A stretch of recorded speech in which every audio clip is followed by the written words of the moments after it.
reaction to this. He's the communications director of the RNC. Sean, first, I want to say thank you. Clearly, you're in the hot seat. This is not the easiest. This is not the easiest interview for you to react to. But you listened to it. You heard Hillary Clinton detail essentially the reasons why one could say Donald Trump's a racist. What do you think about that?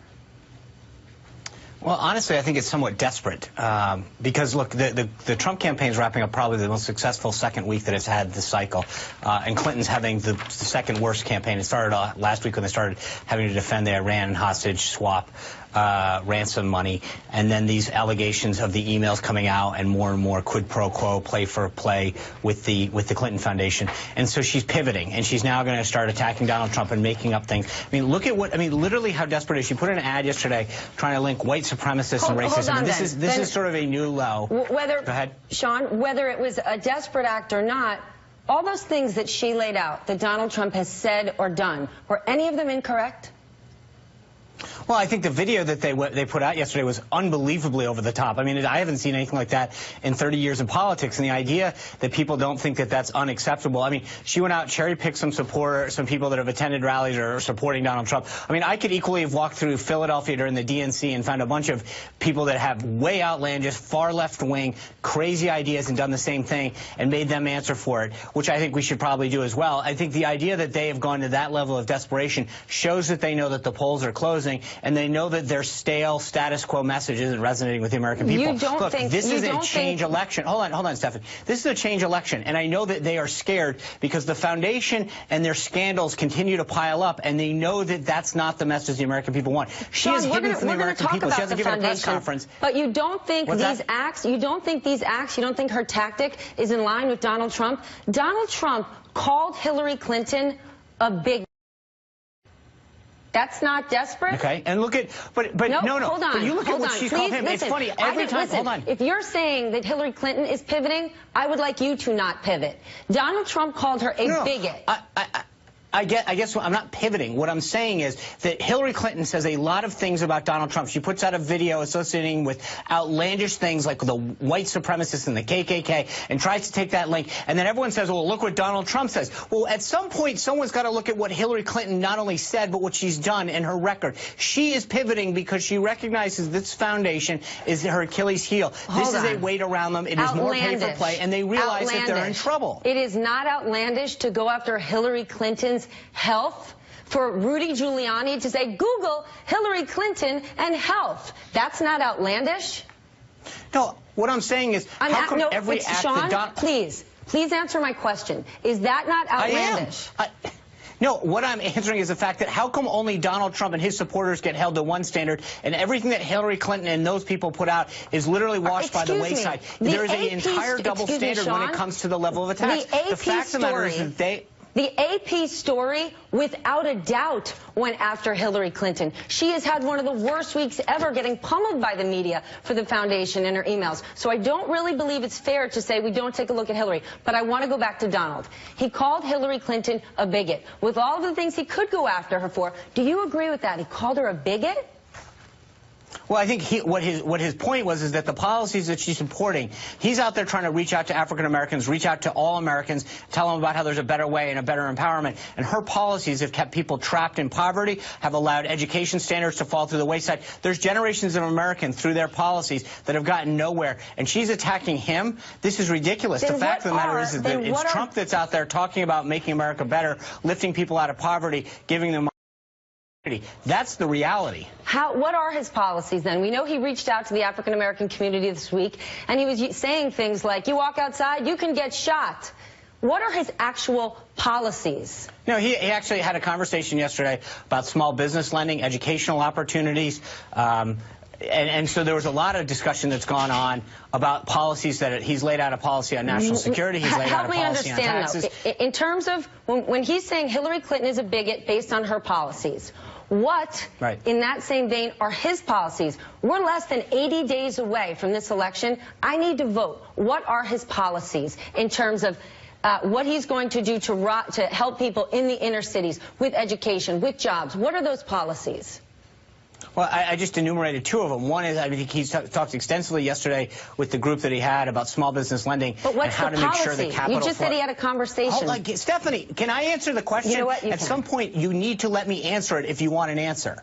Okay, he had a conversation yesterday about access to capital, about making sure. He talked a lot about criminal justice reform. He talked about educational opportunities. So those are three areas that he specifically talked to that group about yesterday, and he's going to continue to talk about.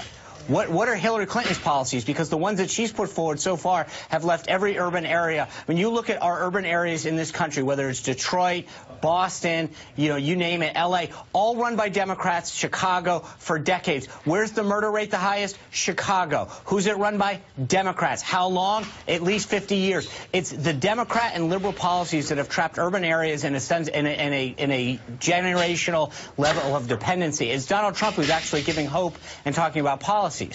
And the more we can understand what both candidates' policies are, the more prepared we're going to be to vote in November. I want to talk really, though, just for a moment in terms of his immigration policy. I want to share some sound of what he said this week, because at the end of the day, we really want to know where he stands. Take a look. Okay. Will that plan include a deportation force? To be determined. There's no amnesty. Right. But we work with them. So if you haven't committed a crime and you've been here for 15 years and you have a family here, you have a job here, will you be deported? We're going to see what happens once we strengthen up our border. But there's a very good chance the answer could be yes. We're going to see what happens. I'm not judging it. I just want to know, what is it? Right. So a couple things.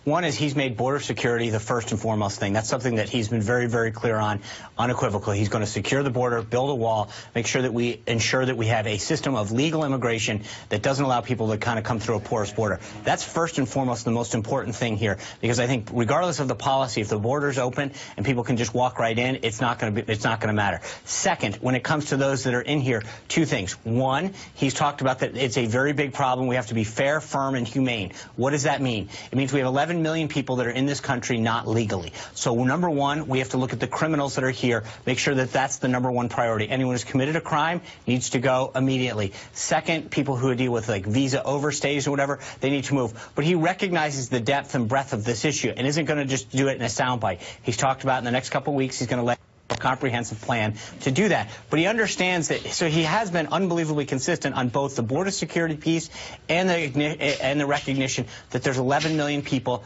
that need to be dealt with, and that there are subgroups within that. There are some that must go immediately. There's some that are more complicated because of the length that they've been in this country or their families, and they need to be dealt with humanely. But he's been very clear that everybody must leave the country, then they can come back, and once they've gone back and address the overstays that they've had. So to be clear, as for the 11 million go, they all have to go, and then the good ones can come back. That's where he stands? That's what he said last night, yes. I want to go for a moment. It is aggressive, not just Donald calling her a bigot, essentially Hillary Clinton pointing to many things he said or done and calling him a racist. A lot of people have been shocked by it. One thing that stands out, we haven't seen prominent Republicans stand up and defend him in the last 24 hours. Why do you think that is? I don't know. I mean, Congress is on recess. It's August. There's a lot of reasons, and I know that the press is looking at it, but how many people are out there piling on for Hillary?